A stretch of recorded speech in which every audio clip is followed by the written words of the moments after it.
you and excited to have you. And if this is your first time joining us here on Game That Tune, we don't usually have him here, but we're honored to have him here today. And if this is your first time watching us, what we do here, we each pick 3 songs from a game. We play those songs, give a trivia hint, see who can guess the game from the songs. Whoever gets the most points at the end gets to play a bonus song and pick the theme for the next episode. And I believe the winner last week was the incredibly talented and handsome John Harrington. Is that correct? Yeah, it was. Thanks, man. That's so nice of you to say. So what is the theme that you chose for this episode? Well, like I said, last week I had a little spiel about buying games for my 6-year-old nephew and how now he likes to beat things up. So this week, I'm going with games with no violence. Should be an interesting, laid-back, relaxed time. Certainly. Without guns and swords. So... Yeah. Or crushing things, punching things, obliterating things, decimating things with a snap. I mean, there's... Violence, it comes up in ways that you don't expect in games. Like it happened when I bought that Lego Marvel game for my 6-year-old nephew. It's a Marvel superhero game. How could it possibly be violent? They solve everything with debates, right? They're made of Legos. How could he possibly impersonate those things? It's ridiculous. I don't know. Have you ever seen someone get body slammed onto some Legos? That looks painful. Yeah, I mean, I've stepped on a single Lego before. That's very painful. So, I get it. It's and John, plenty of us identify with inanimate objects all the time. I still, to this day, really want to be a Sega Genesis, and I'll get there somehow. I just know I will. Well, how did that happen? Well, this should be interesting because I talked to you guys prior to the show, and I was like, okay, so what counts as violence? Like, does Mario stomping a Goomba count? And that counts. Yeah. So I had to really dig deep and be like, okay, no Mario, no Mega Man, no, even cartoon violence doesn't doesn't count. So that's what I'm saying. It's tough to find games with zero violence. It's, I think everybody will be prepared to justify something tonight as being not particularly violent, but who knows? There's plenty of games to choose from, I think. I think I have a question. We got a good one tonight. What, John? Question we need to clear up is in the theme of having games with no violence, should we also not swear on this episode and just keep it as clean as we possibly can?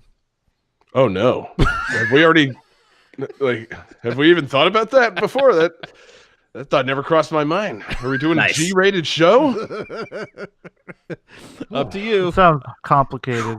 Well, that's a complicated bit. I'm gonna mute myself then because I tend not to. I'm kidding, but no, I tend to not have a G-rated mouth most of the time. So okay, thank goodness, because I was worried because our last episode, the final point of the night was something about salty cum, and I was like, do we know if this guy is down with our humor style? All he listens to is GTT radio. It's there's that promo about dick pics. I mean.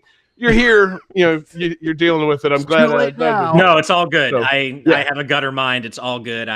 Woo. Okay, cool. Good. So G rating is off the table. We're already up to PG. So we'll just see. We'll just tick the rating up as the night goes along, I think. I like it. We're R now. Hold up. So hold up. Salty cum is all it takes to get you to PG? If you just mention it. How quickly does this scale go? It's you'll see, man. It's going to be fascinating. But I think we're going to see how that scale goes by getting into game 1. Johnny? Game 1.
All right, guys. So this game was released on the Game Boy, the Game Gear, the Macintosh, MS-DOS, Sega Genesis, Sega Saturn, Super NES, the PlayStation, and the Atari Jaguar. The Game Boy version is the only one with a multiplayer mode.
Alright guys, I'm gonna let you know I totally just made an error, which is that I originally picked the Sega Genesis version of the music, but then about 5 minutes before the show I decided to go with the Game Boy edition since that had multiplayer, but as you probably noticed, that third song was still from the Sega Genesis one. So this is the rare multi-platform game that tune. Wow, John. That's the clarification that's gonna put me over the top on this one. God. I feel awful because I don't even have a guess. Like I know I haven't heard those. That's oh man. My guess is based on it's Johnny. Right. That's usually a good good thing to guess based on. Well, I guess based on something on everything. All right. Let's see. We probably should have told Ashley she should write an answer and show it to the camera. Yeah, no, I know that. I didn't realize that we were doing it all at the same time. Oh, yeah. Yeah. Thankfully I didn't see what you guys did though, so I'm not basing mine on anybody's answer. I was going to say, you don't have to worry about cheating. I'm not sure that any of us are correct. Plus, none of us care about cheating. Fair enough. All right, so let's see. Ash and Jesse both say columns, which is incorrect. John says lemmings, which is incorrect. And David says Faceball 2000, parentheses, Midi Maze, which is also incorrect. This is Zoop. Zoop. Oh, okay. Oh, obviously. Do you guys Oh, sure. I've never even heard of that.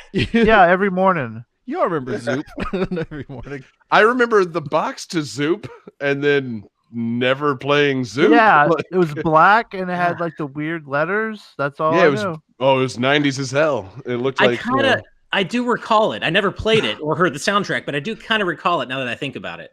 John. It had a huge media campaign when it came out. I do recall it being advertised very heavily as there.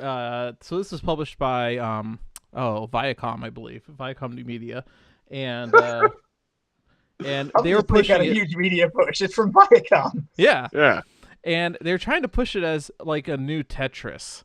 I think the tagline was the best way to waste time, or the best new game for wasting time, or something like that. And you're not supposed to say that in your actual marketing. It's implied in all games. And this game is.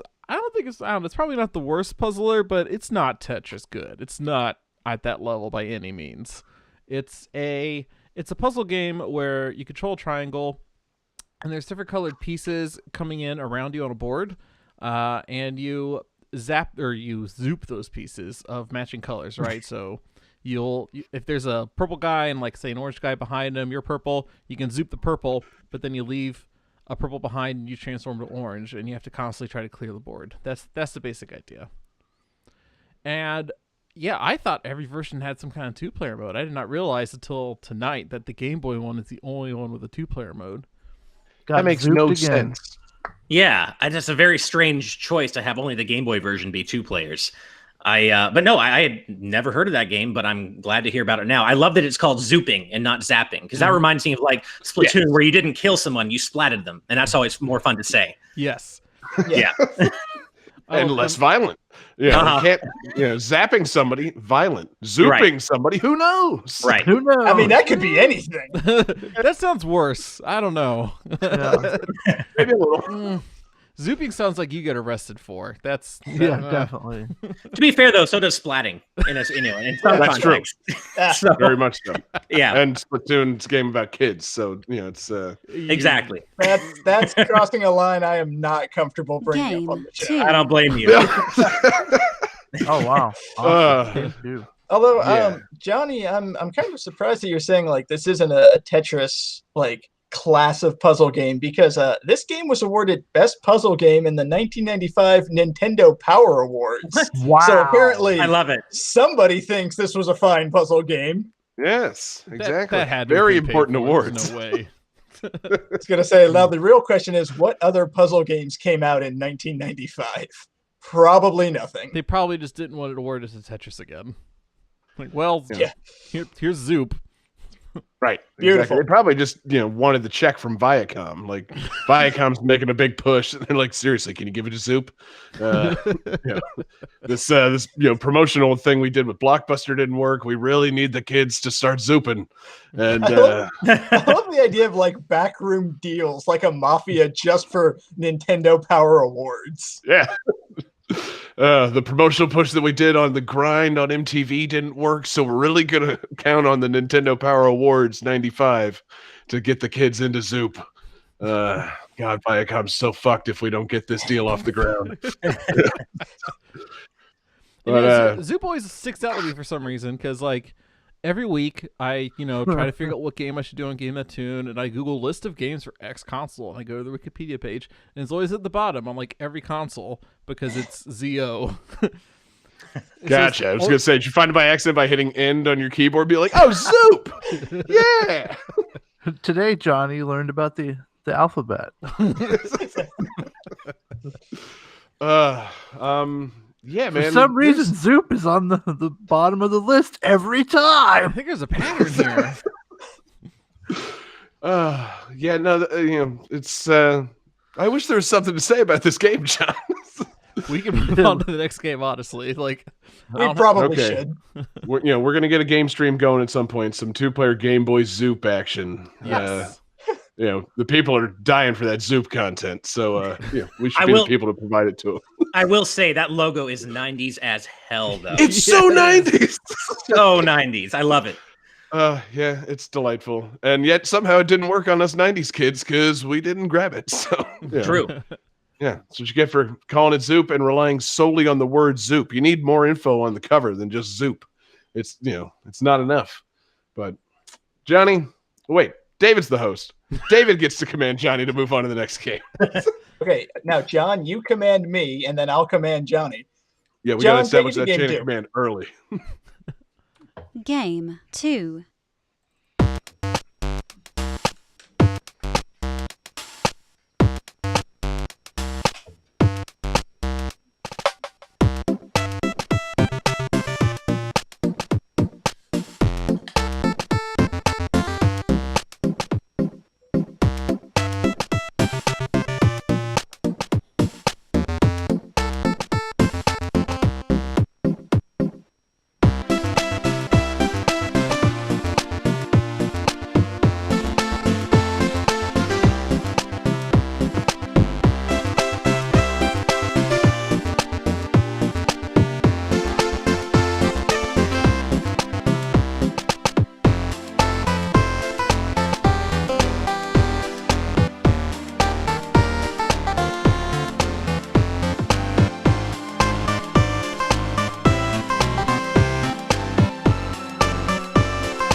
The title of the World 3 music, which will be the upcoming song, is A Story of Caves. This is a reference to the popular indie game Cave Story.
Okay, I was going to say, I can't remember how long that last song goes, but if it doesn't start fading out, you can fade it out.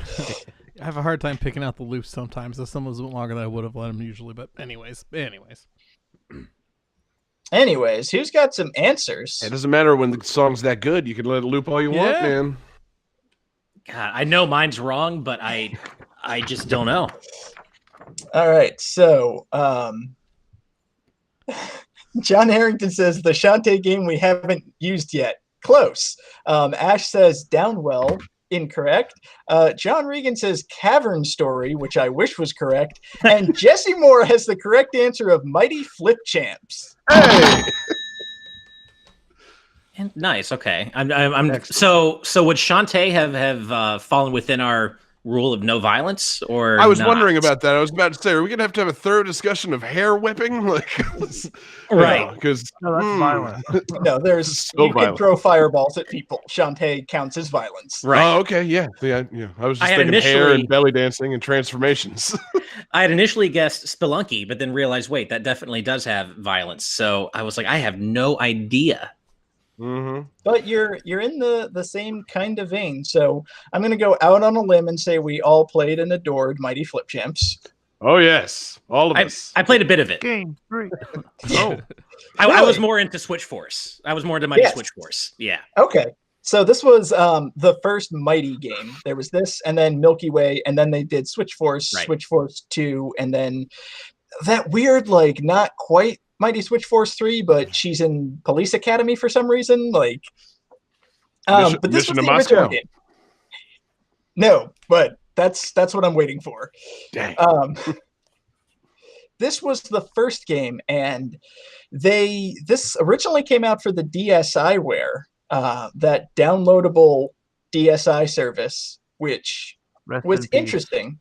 Like Nintendo tiptoeing into digital distribution, but on a system that nobody owned. Right. And so this game is never to be heard from again, right? Well, they made a DX version that they ported to PlayStation Portable and I believe PlayStation 3. And it's interesting because the whole gimmick of the game is flipping. So like on the DS, you had your top screen, and then the bottom screen would kind of be the same level, but with different halls cut out. So you would have to, you'd walk through, you'd reach a wall, flip the screen over, and now you have like an extended path.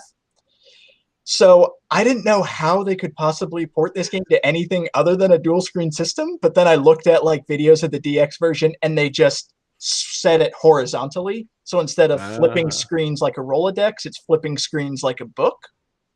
I guess that's one way to do it. Yeah. Still, it feels weird not having it on a touchscreen system. Like, yeah, I don't know.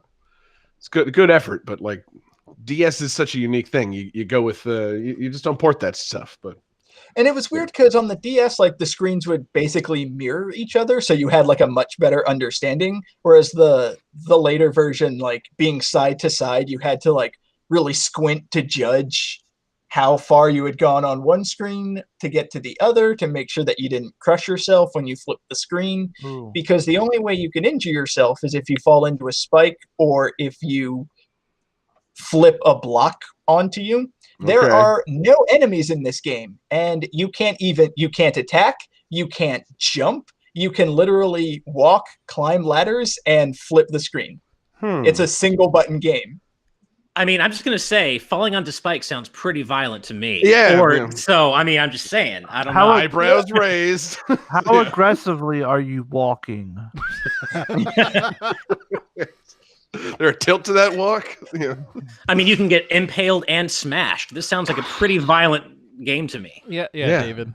Yeah, I don't know, David. You can only do one thing in this game, and it's meet your violent end. Just like a You know, Final Ash, I Destination. was really excited to have you on the show. And See, that's now I'm what, significantly less excited. that's what happens. Yeah. Yep. No, that was a great. That's a great one. I would never have guessed that. Well, because I was sitting there and I was trying to think of like, what's a non-violent game? And I immediately went to, so puzzles, like as a genre. And Right. then, I didn't want to go with some version of Tetris, and I already used Puyo Puyo Tetris, which would be my immediate next thought. And then I remembered this game. It's like, wait, how did you get around the enemies in that game? And then I looked it up. I was like, oh yeah, there were no enemies in that game. Right.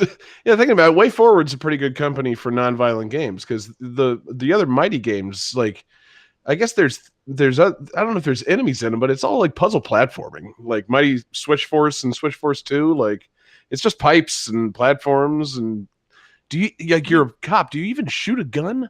You do. In the first one, yeah, you have a Yeah. gun. Okay, yeah, I can't remember. I played it just a little bit, but still not particularly high on the violence scale, and very high on the excellent music scale. So that's they're Love a good. that Jake Kaufman. Yeah, dude, it's I was like, oh, yeah, I recognize it immediately. That's Jake Kaufman's music, and I was hoping we were gonna have a Shantae discussion. I'm always prepared for that, but this is good too. I've these DSi and these eShop games. It's just such a blind spot for me, though. So, Right. As they are for most people, because Yeah. they're stuck in the DSiWare shop or whatever. But You still, if I'm not mistaken, you still can download this on your 3DS. So I do recommend it on the 3DS as opposed to the PlayStation 3 or PlayStation Portable. fair enough. Johnny, bust out that 3DS. Let's get a little Mighty Flip Champs on the stream right now. Okay, give me 5 minutes. I'll be right back. Great, thank you. Yeah. Nice. No, wait, we need you to keep going.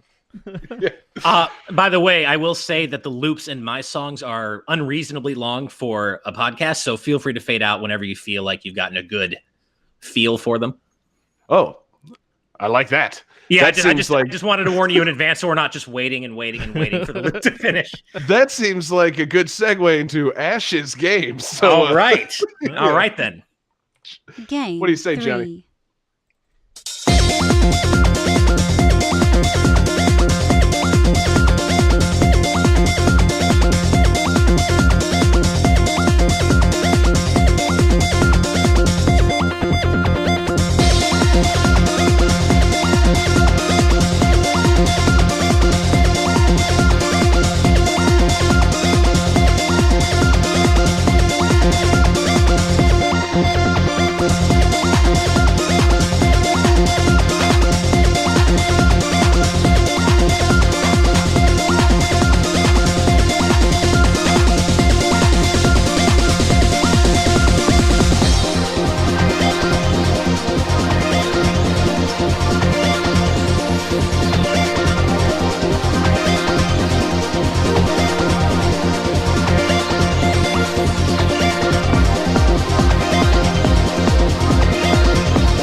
So I guess this is where I deliver my trivia now, right? Yes. Indeed. Cool. So hopefully this is a good one. But in reference to this series, a certain person in the gaming industry once said, "Remember that one?"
I see a lot of confused faces, which makes me happy.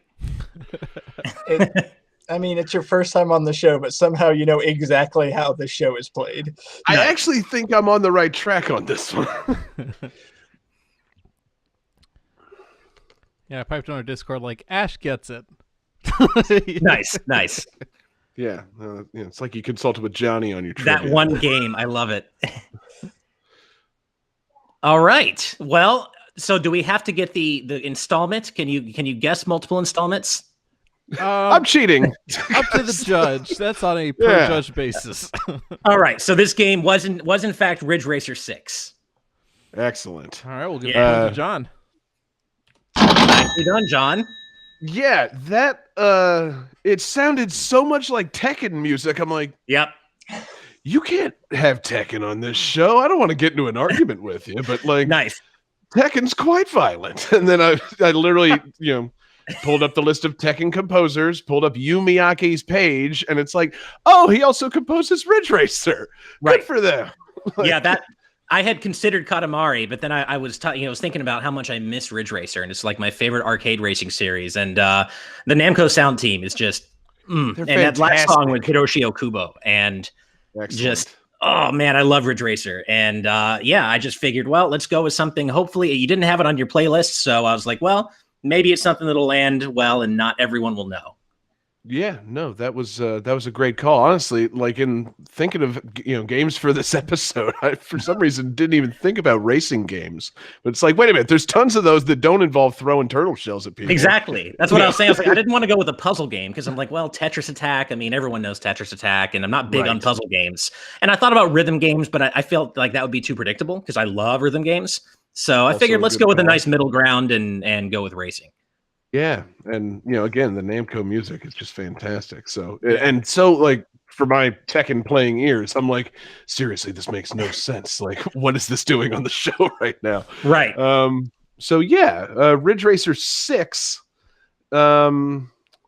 According to Wikipedia, that's the let's see, came out in 2005 or so. So what made Ridge Racer 6 so much different than the other Ridge Racers? Was this the one where Kaz announced it and said Ridge Racer? Or no, well, that was when he was talking about, I believe it was PS1 games coming to the PlayStation 3 or PSP or something. I can't remember. Right. And he goes, "It's Ridge Racer, Ridge Racer." Remember that one? And I can't remember why, like exactly the context, but I was afraid that hint would give it away. So I'm glad it didn't. But I think what set Ridge Racer 6 apart was that it's still, as far as I know, still exclusive to the Xbox 360. So it was the first next gen HD Ridge Racer, which I think set it apart visually. And I was actually a latecomer to the series. I had dabbled in Ridge Racer, but then I played 6 on Xbox, and I was just obsessed with it because there's no other arcade racing is a genre that's kind of dead right now anyway. But there's no other arcade racing series that really recreates that. It's just pure speed, screaming around corners, drifting around corners at 400 miles per hour with electronic music thumping in your ears. Like it puts you into a trance. And no other racing series like Burnout, that doesn't do it. It's all about crashing cars, and it's cool. Yep. It's a great series, but it's not Ridge Racer though. And I'm still crossing my fingers that Namco's secretly working on Ridge Racer 8 for Switch. I miss that series so much. Have you played Horizon Chase Turbo on Switch? I haven't yet. I know about it, but what do you? It's pretty good. Is it good? Okay. It's not like Ridge Racer. It's a Top Gear and like Outrun kind of tribute. But it's I love Outrun. It scratches that arcade racing itch. It's just good lap racing, good speed, and pretty good electronic tunes. I'll have to check that out because I'm like a massive Outrun fan. I could play Outrun all day. Yeah, the graphics are all like abstract and stuff like that. It's a pretty cool game though. Nice, I'll check it out. Like Ridge Racer, I feel like that's just the one. I mean, obviously this one because it's exclusive to 360. I didn't play it very much, but like you mentioned those other series, I'm like, I played way more Burnout. I even played a little bit of Need for Speed, and I was trying to think. I was like, what's that other racing series? The one that's huge on Xbox. Oh yeah, Forza. Ridge Racer is just it's in the back of my mind, which is a shame because it there's never too many arcade racing games ever. I think this is the first Ridge Racer game on the show, right? Absolutely. Do they all have music like this good? Because this music was quite good. Yeah, it's very much in that wheelhouse. I mean, it's the Namco sound team. I don't know if which specific composers run every game, but for all the Ridge Racer games I played back in the PS1, just going all the way up to 7, it's pretty much very similar to that. Very kind of electronic inspired. There's some cool drum and bass in there. It's just I don't know. It's really good stuff. So that last song you played, there was some parts of it that sounded a lot like Phantasy Star Online. I don't know if they share composers at all, or I don't know because that would be Sega. So I don't know if maybe one of the Namco sound team guys went over from Sega. I don't know. Maybe. Man, yeah, that's more info than I can glean from a Wikipedia page. Right, but that's kind of deep dive that we need to start doing on these things. Like we need to see these crossovers. But yeah, man. I was looking at the timeline and said, Ridge Racer for the PlayStation came out in 1993. I'm like, that's impossible. Oh, right. The arcade first. Right. And then, but yeah, I didn't even realize it was a Namco game. So, that's like this whole thing is just revelatory to me. I feel like I've been missing out on this. I love Namco games. I'm pretty excited because I don't care what the themes are for the next 5 episodes. I'm just going to go Ridge Racers 1 through 5 or the next 5 episodes. Yeah. I assume people want to hear this music. I'm going to upload it to the radio stream. Right. By playing it in every episode from here on out. I mean, they really can do no wrong. You've got Katamari, Ridge Racer, Ace Combat, Tekken.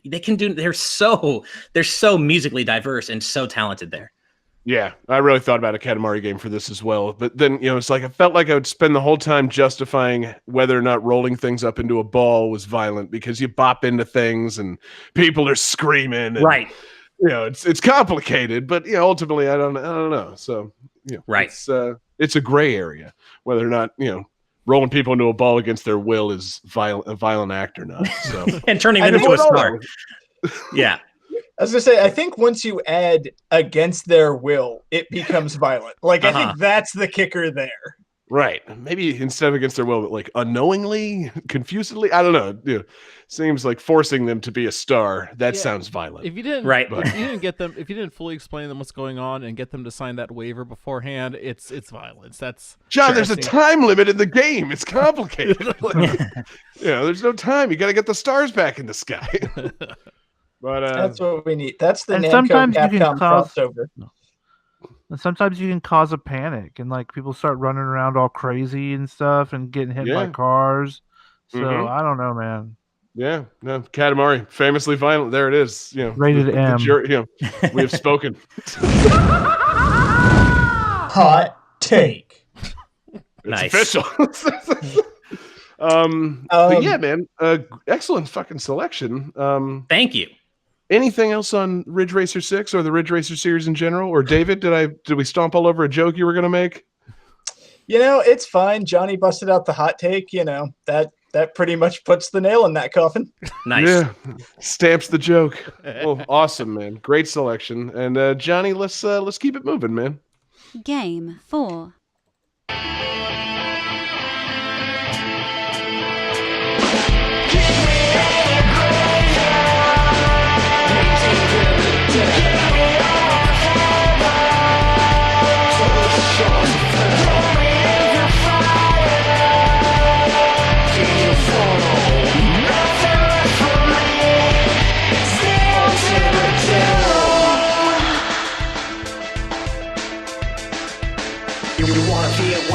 When it feels like there's something, but we're letting go bread to test the best of all, and I'm calling it all. Pull down all the system, won't let you down.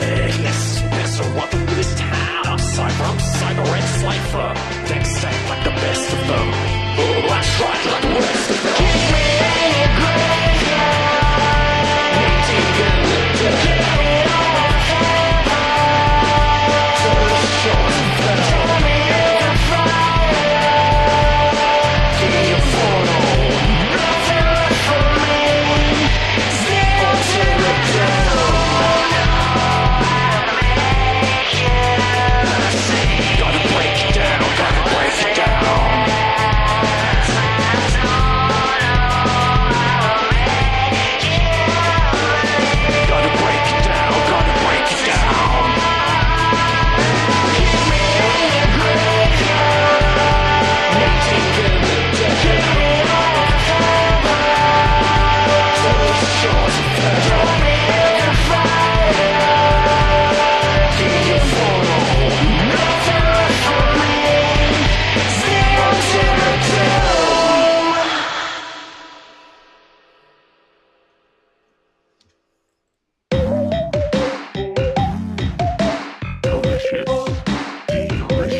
So in this internet simulator, you can check out different websites and download all sorts of weird apps.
frigid wind.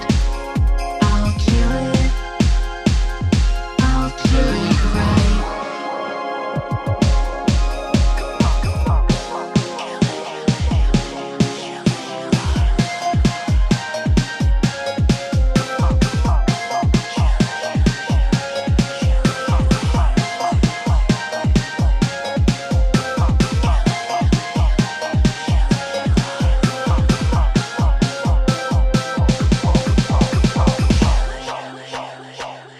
Even if you freeze me out with your icy heart.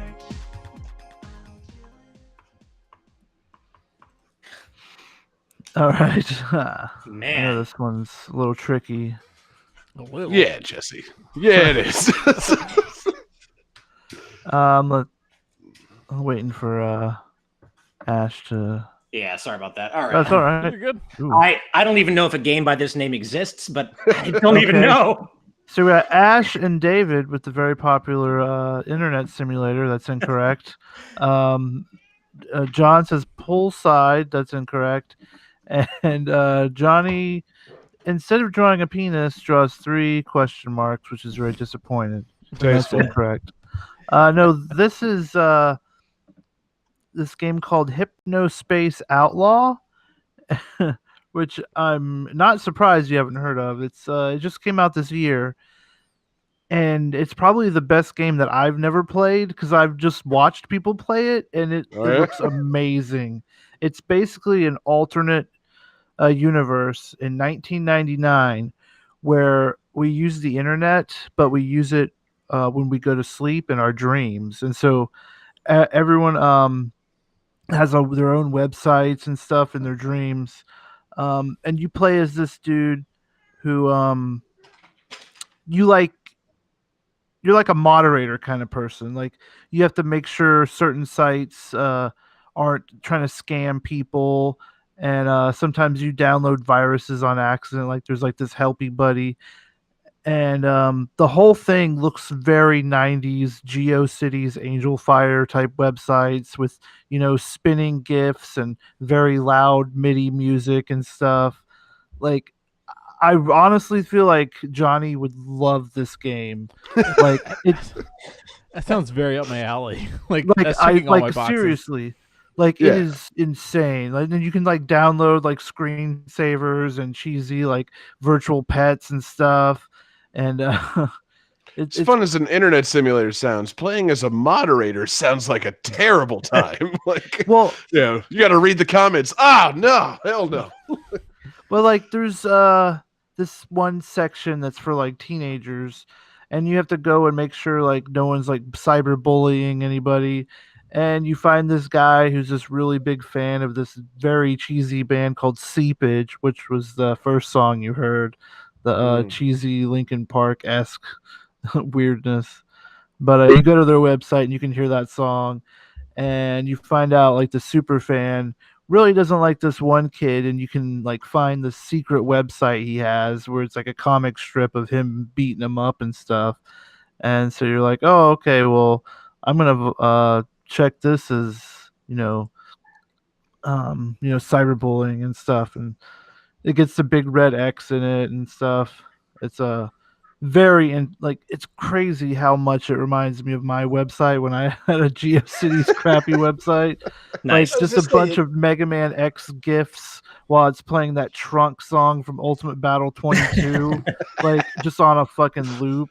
And I was like, this is the coolest website ever. You got Tengu Man doing this cool like wave slash thing. You got Mega Man X with this power armor, and it's playing the sweet Trunk song. Everyone should check out my website.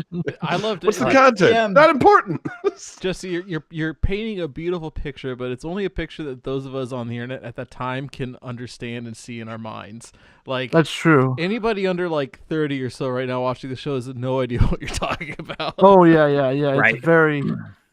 This game is very niche for sure. Like, yeah. I'm looking at screenshots of it, and like, there's I guess one of the characters, like it's an animated 3D character, and it looks like the animation from that Dire Straits Money for Nothing video, like that very blocky, cell shaded animation.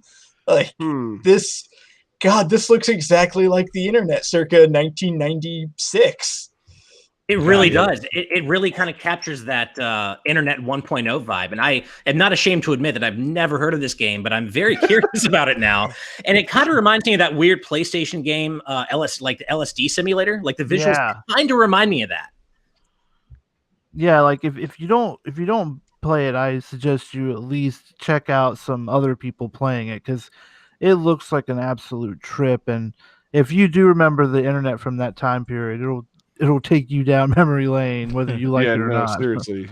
Even just the Google image search for it right now is taking me down memory lane. It's like, oh God, this is St. Augustine Internet Cafe back in the day. Like, we had to get together and do some research papers, and none of us did anything, even resembling research. We just stumbled around the old internet in like 1997. And it's just like, yeah, this is all it was. This is, oh no. This is completely...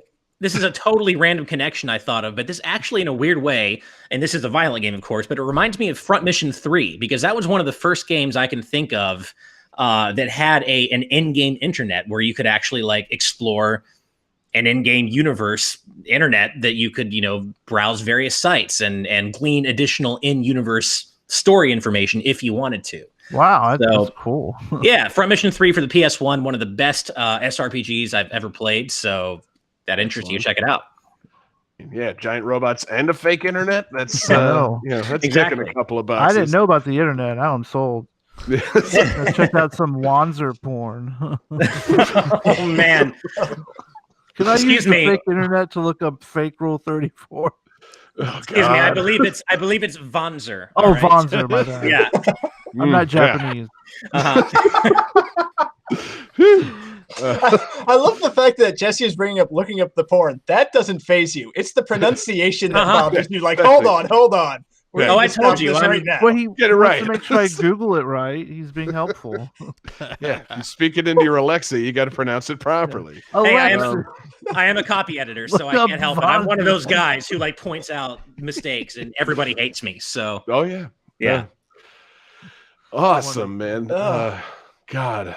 Now, we could just do a whole like rabbit hole of, early internet memories. How John liked to build HTML websites for all his school projects when we were all in middle school. I got so many A's because I was that one guy who had make web pages. No one else would dare attempt that. Many this A's. game is for you then, dude. I remember there was one group project that we were on and you built a website for it, and like we got the grade back. Like, I feel like only one person did the work while the rest of the group didn't. It's like, yeah, he built a web page. Obviously none of us did anything. Yeah. I chose the Tupac midis that played on the web page, but I didn't really contribute otherwise. Oh, jeez, man. Yeah, we'll save the story about getting suspended for improper, internet guestbook comments for the post show or something. All right. Those were the days. I forgot about that. Yeah, I had spent a day in school suspension for implying that John had provided us a porn site in our math classroom. Good time. That's fantastic. Yeah, our teachers. It was the early internet days. They had no idea what was going on. They just saw the guest book and they're like, "Oh my god!" Well, it's funny. I actually misheard you at first because like you broke up there for a second. So I heard meth classroom. I'm like, "What school did you go to?" St. Augustine, Florida. Yeah, it's Florida, man. Florida. Yeah. We are all Florida men around here. So, meth class. I didn't pay very much attention. Right. Oy. Jesse, this game looks awesome. Anything else on Hypnospace Outlaw? No, just check it out. It sounds great too. Great soundtrack. Yeah, All it over the looks place. like it's only on like Steam and stuff right now. This needs to come out for things that I play games on. I want to look at this. Well, I think it'd be pretty hard to play without a mouse and keyboard because there's a lot of like That's Googling stuff and using your mouse to like download things, and then you gotta I'm not sure what kind of stuff you do with your virtual pet. So sounds so ominous. Yeah, everything you just said sounds like something that would have come out of my mom's mouth circa 1997. Exactly. Dialing things to my mouse. I don't know what you do with those virtual pets. Like, I could actually hear that. It's funny because I don't play games on Steam either. I just do not play PC games, kind of period. But this does seem like the kind of thing that would really benefit from playing on a PC. Right, exactly. I can see how playing this on like a Switch with the touch screen would immediately like ruin the experience. Oh my god, Totally, absolutely. Yeah. This Not a game is chance. not perfect for Switch. No. Is it possible that we finally found a game not perfect for Switch? I think we have. That's amazing. Wow. Yeah. I didn't really know those didn't- existed. Historic It's episode. been a running theme since the Switch came out is that everything is perfect for it. And this, I'm surprised, Jesse. That's an impressive deep find. So, awesome. Now I got to get Steam going again. Great. Anyway, I can't remember who's hosting the show at this point. David, do you want to take us forward? Yeah, sure. John, take us forward. All right, hey Good man. Jesse, take us forward. Okay, I'm pressing this button. Nothing's happening. I don't know. Game 5. There you go. Awesome.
Okay, so this game, the concept for this game originated from a game jam that used video game pitches from a Twitter parody account styled after game designer Peter Molyneux.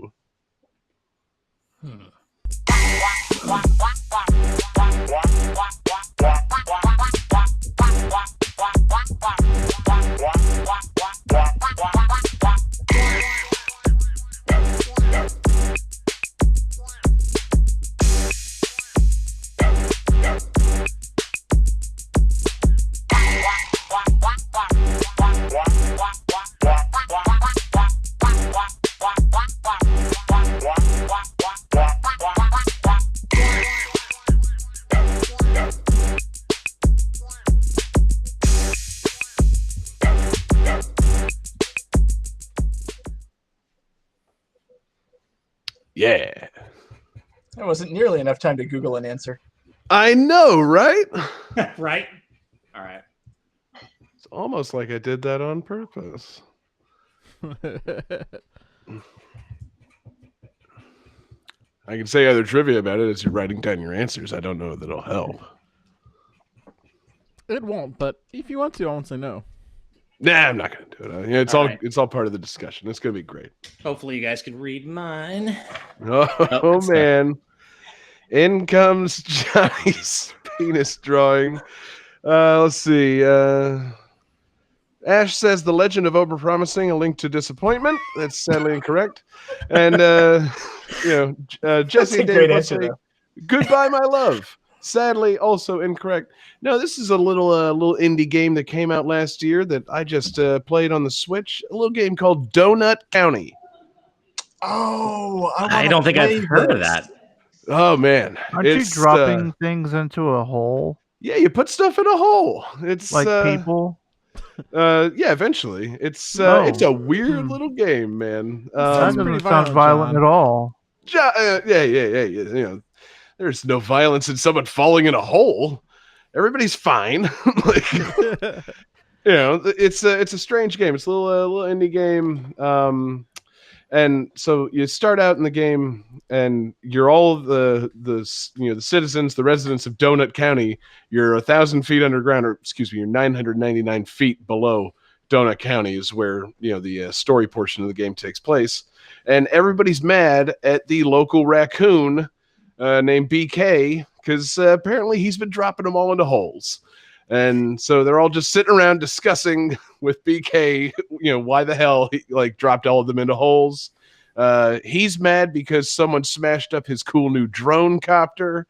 And, it flashes back to, him one by one dropping everybody in this town into a hole. And, it's an utterly bizarre game. I want to play it because it seems so bizarre that it's amazing, and I've heard that it has a very Katamari vibe, and that you just kind of go with it. The entire game is okay, here's the goal: drop this cow into a hole. Just go with it. Yeah, pretty much. That's the thing. They said at some point during the development or the release that they envisioned it being the inverse of Katamari. Katamari is about rolling things into a ball, and this is just dropping things into a hole, making things disappear.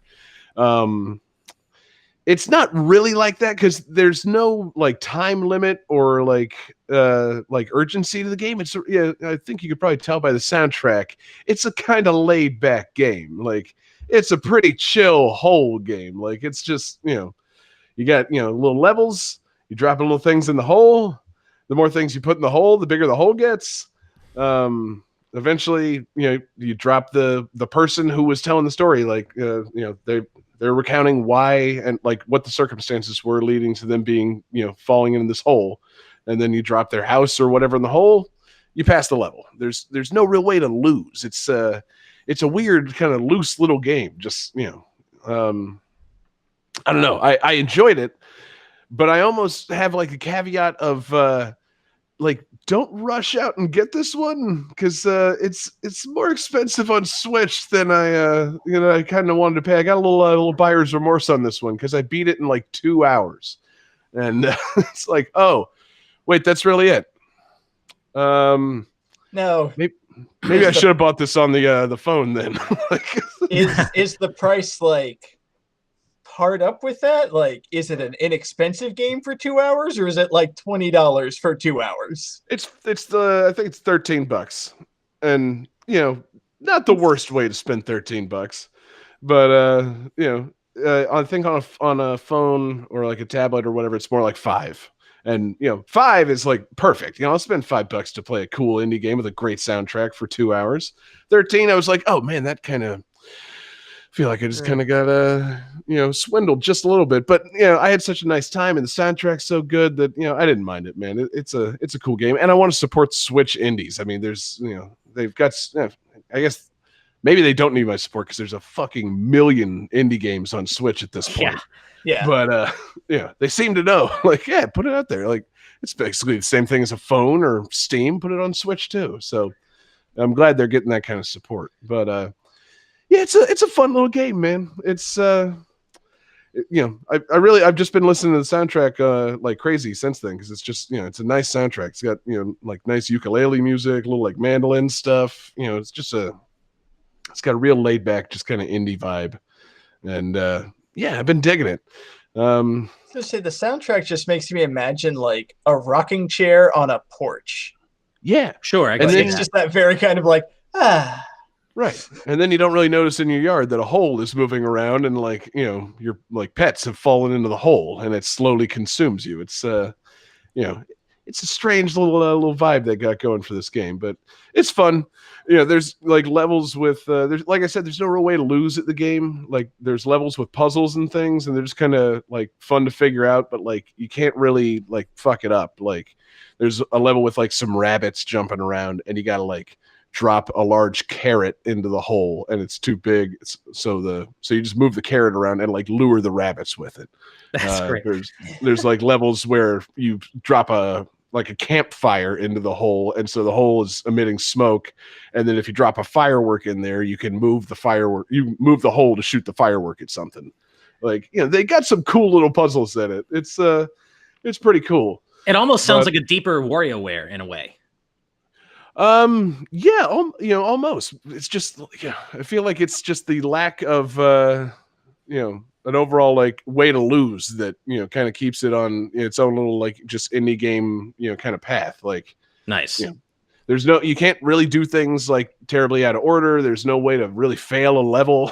Like, eventually I think eventually in the game you get a catapult attachment for the hole. So stuff that drops in, you can shoot it back out.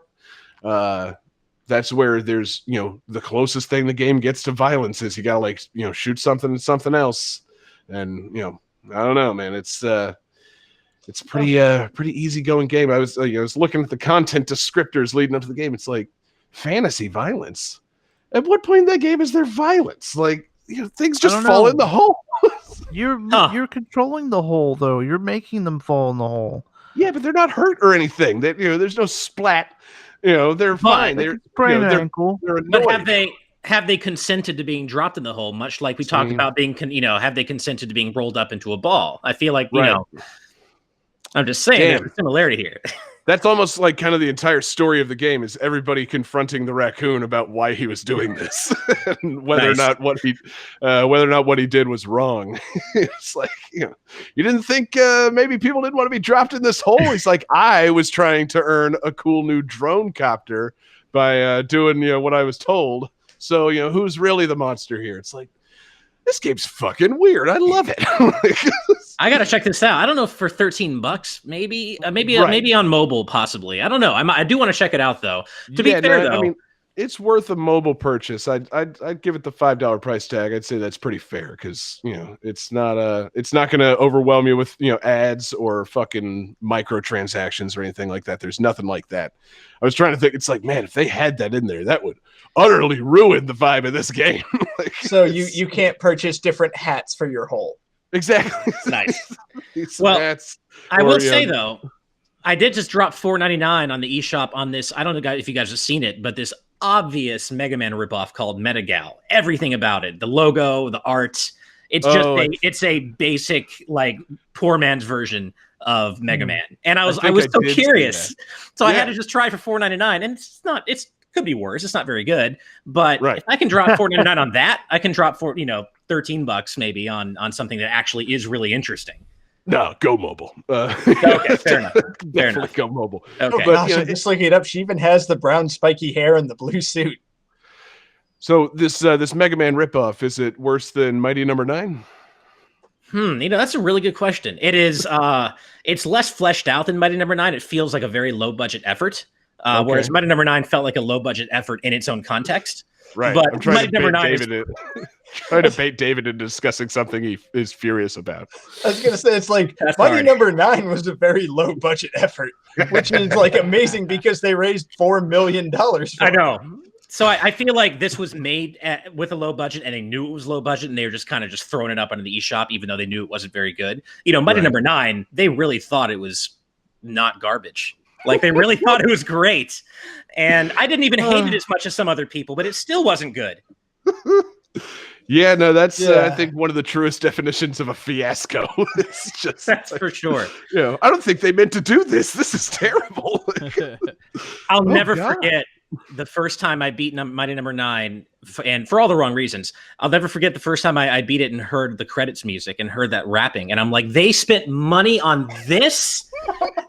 Like, why didn't they spend that money making the game better? Make those explosions look a little better.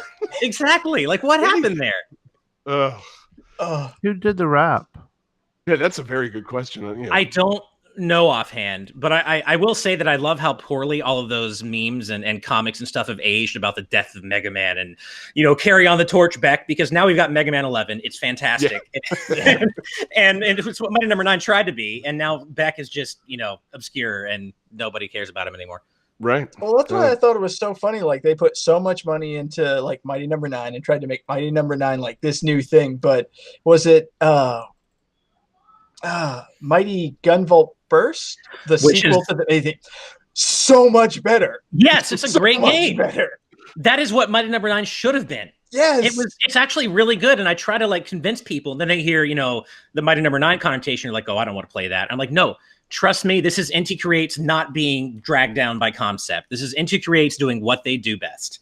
It's hard to sell, the 8-bit Mighty Number 9 spinoff, but it's such a better game. Way better. That's why I try to lead with you build your own robot master weapons. And that does a pretty good job of convincing people like, I should check this game out. Sure, that's actually a good way to lead. I might have to try that because it worked on me. So yeah, I have continuously tried to convince one of my Game Explain colleagues to play this game because it's actually really good, and he just refuses because he hated Mighty Number 9 that much. And I'm like, just trust me, and he just will not do it. It's so good though. I like it. It is. Anyway, but yeah, so Donut County. I was going to say, last thing I'm going to say about Donut County is it's produced by and published by a fucking very interesting company. It's published by Annapurna Interactive, and they are a subsidiary of Annapurna Pictures, which is a kind of up on the rise movie studio. They've made like 6 Best Picture nominees in like the last 5 years. So I'm really interested to see what this company does, because it seems like they're just going to dump a bunch of money into publishing like indie games going forward. Like their Wikipedia page, besides the stuff they've already published, one of the next things they're publishing is Watum, the game from the Katamari, from the guy that created Katamari and then decided he didn't want to make Katamari games anymore. They're publishing his bizarre like AR VR, like, I don't know if you've ever seen this, but it's a game about like building a tower out of things, and eventually like clouds start pooping rainbows, and it's like it's one of the strangest, most Katamari things ever. And it's like, oh, cool, it's got money, it's got this company behind it. Like, this game's actually coming out. So I'm glad you brought up Annapurna, because they are publishing what was my favorite game at PAX East this year by far, and that is Sayonara Wild Hearts, which got revealed at the Game Awards last year for the Switch.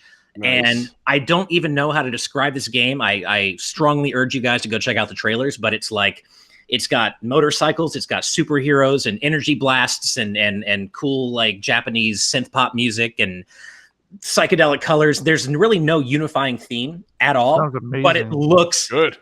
Awesome.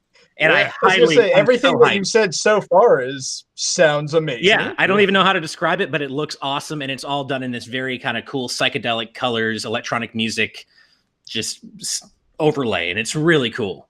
That's awesome. Yeah, no, yeah. I'm really, really interested to see. Like, I'm going to be paying attention to them as an indie game publisher going forward, because it's like, this game, it's a fine little game, but some of the things they got on their upcoming releases, I'm like, oh wait, I know what that's supposed to be. That's awesome. That's actually coming out, and it's got the money of a company that makes Best Picture nominees behind it. So like, yeah, that's going to be interesting. I'm glad to see them getting into the gaming business in interesting ways. And that's really it on Donut County. I'm just glad that we get to listen to that soundtrack more. It's going to be playing in the background or the podcast. It's going to be all chilled out. It's on Spotify. Go find it. It's it's a good soundtrack. Good stuff. Now, David, would you like to transition us out of the discussion phase of the show and into where we would normally start calculating the scores? I would. If there's no further discussion, Johnny, I think you should hit the calculating computer. Okay. Calculating computer activated. Computers. Beeps. Boops. Scoring complete. This game's winner is... Oh, but crap. No, my soundboard crashed like right in the middle of playing that. Oh, okay. Yeah. That wasn't my fault for once. Yeah. That was weird. Well, that sounded like Jesse's win theme. It was Jesse's win theme. We can fix this in post because it always takes a bit for the soundboard to come back up. Oh, yeah. Cool. So let's just act like... Wow, Jesse, you did it, man. Jesse, wait. Yes. I was so confused for a second. I'm like, wait a minute. I thought we had a tie here. Yeah. Yeah, we did, but I won last week. So, we usually don't, if nobody planned a way to break the tie, then we're just, we go to the guy that didn't win. So, nice. Yeah. Again, Jesse, we don't take awesome. the game winning by default. I see that, but that's all good. So, yeah, man, this, great victory tonight. I think this is easily our lowest scoring show in ages. It is. But it was a good one. So, Jesse, what do you got in mind for our next episode? All this peacefulness needs to be stopped. So, punching games where you punch things. Yes. Nice. Back to the punching games. I'm into it. Yep. Good. I got one in mind. I've been playing it with my nephew. I don't know if you heard of this game. Little game called Lego Marvel Superheroes 2. There's a lot of punching in it. Yeah. I don't know, John. That seems like an awfully violent game. Yeah, surprisingly.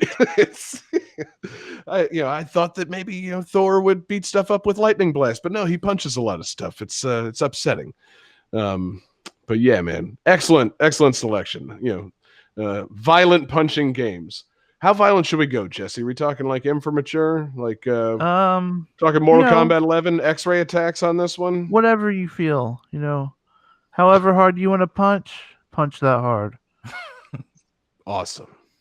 I've already got a game in mind that I'm curious if one of you will choose, so I'll have to tune in and see. Sweet. All right, David, take us home. My voice is going. Okay, yeah. See, again, I was just kind of curious. It was like, how far are you going to push that larynx, everything?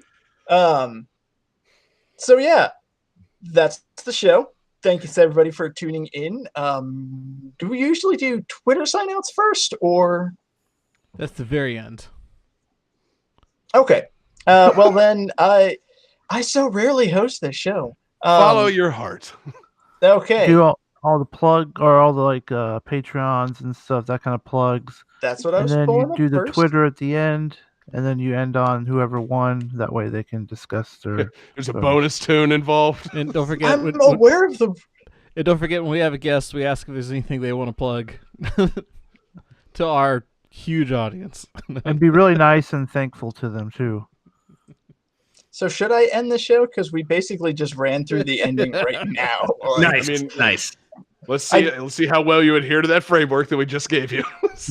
So you can follow us on Twitter. Wait, no, damn it. Oh, damn.